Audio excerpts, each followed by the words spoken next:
I've got my plant food. I've got a container here. This is an old soup container, and I've weighed it and marked up the container so I don't have to keep taking the scales from the kitchen into the shed. And then these are my cornflowers, which I'm going to plant today. They're ready for it, aren't they? These are going to be the first plants going into this run. Look how long it is.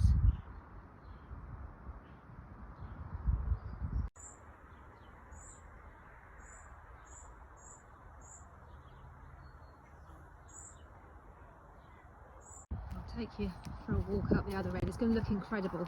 I can't wait. I'll give you a quick glimpse now what it looked like last summer.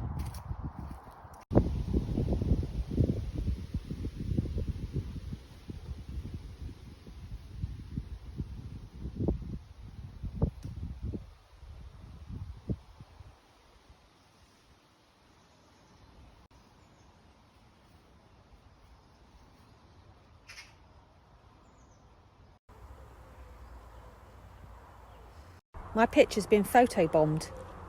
Look at that.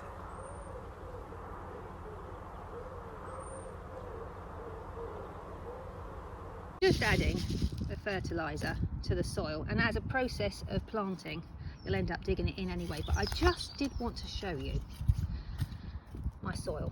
So I'll take a handful out here. So this is what you want ideally. You've got a nice crumbly mix, because in between these soil particles are the soil air, the soil water and the nutrients, and you can see that the compost or the soil is nice and dark, which means it's got lots of good rich organic matter. But we plant a lot in our garden, so we add fertilizer as well to put back basically what we've taken.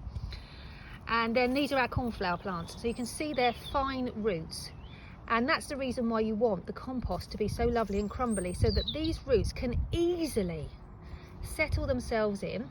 They're going to anchor themselves in, so that will help against the weather to stop them from blowing over, and then they will also be able to access the soil water, the soil air and the nutrients. And if we plant them 22 centimetres apart, in the case of cornflowers, it means that they're not going to compete. They're going to have enough water, air and nutrients for themselves, and they're not going to be competing with their neighbour and having an argument over who's got the most food, because somebody will lose. Now, doesn't it blow your mind that all of this is from our autumn jump starter seed shop? Look how full the garden is from just a few packets of seeds. Incredible. So this is an autumn started cornflower, and this is the aim. We want to make sure that we've got plants to fill a 15 cell tray by the time it gets to late February, the beginning of March, depending on the weather, and really good strong root growth. The cornflowers are looking truly magnificent now. This is our mix. It's got beautiful colours in them, and when you're picking them, you don't have to just pick the individual cornflower, which can take hours. You can actually pick the whole branch and use the buds that are just opening and the buds that haven't opened yet, just as like a foliage filler. So you can just use cornflowers on its own, and don't worry if they bend over and wilt slightly when you first pick them. Leave them in a bucket of water overnight and they'll perk up. Let me show you.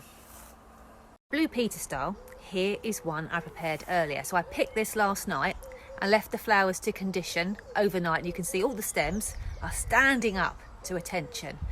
And I just thought, I called it out the corner of my eye when I was wandering around, and I just had to share it with you. So this is, all it is cornflower, Swan Cottage mix and sweet pea, Swan Cottage mix. So literally a packet of each of the seeds would give you a bucket of flowers. I thought you might like to see how we're getting on. Now, don't worry about cornflowers, they're very hardy, down to -15. They've been hardened off as well. So even if it snows, they will be quite happy tucked into the ground. Hopefully it won't though.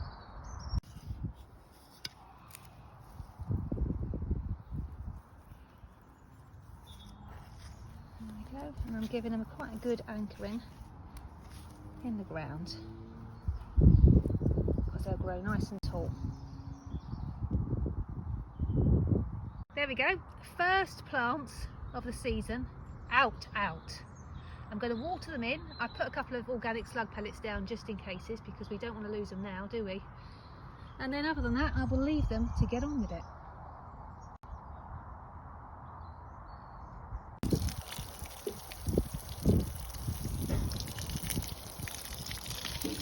Run out of time today, but the Amimajus, hello sweet rocket, they're going to be next on the list.